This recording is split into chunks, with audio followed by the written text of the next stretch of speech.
অভিযোগ যে মিথ্যা এর তো জ্বলন্ত প্রমাণ আমি নিজেই।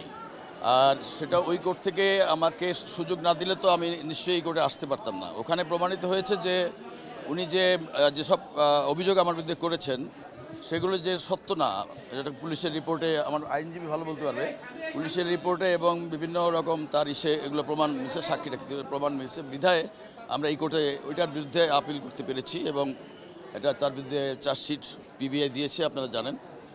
এবং সেটার ভিত্তিতে আজকে ওনার জামিন দেওয়া না দেওয়ার প্রশ্ন ছিল, জামিন পেয়েছেন। কিন্তু বিচার তো একটা চলমান প্রক্রিয়া এবং এটা একটা সময় শেষ হবে, সাক্ষী গ্রহণের পর শেষ হবে এবং আমি দৃঢ়ভাবে বিশ্বাস করি যে এটার একটা সঠিক বিচার আমি পাবো এবং আমার বিরুদ্ধে যে অন্যায় করা হয়েছে, মিথ্যা প্রচার করা হয়েছে, এটা সত্যতা মিলবে।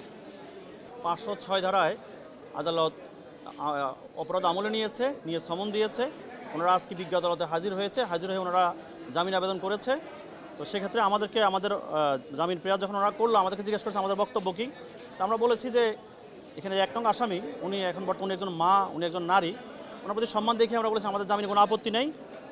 বিজ্ঞ আদালত আইনানুগভাবে যদি জামিন দেন, এক্ষেত্রে আমাদের বাদীদের কোনো আপত্তি নেই।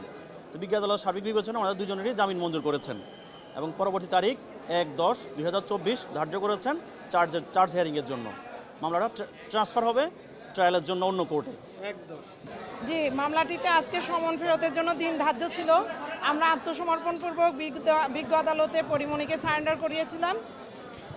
জামিনের আবেদন মঞ্জুর হয়েছে, মামলাটি এখন বদলি হবে। আর জামিন শুনানিতে আমাদের গ্রাউন্ড ছিল যে যেহেতু এটা একটা বেইলেবল সেকশনের মামলা, একই সাথে পূর্বে ঘটে যাওয়া বোট ক্লাবের যে ঘটনাটি, সেই ঘটনাটি নিয়ে বিজ্ঞ নারী শিশু নির্যাতন দমন আদালত 9-এ একটি মামলা অলরেডি চলছে।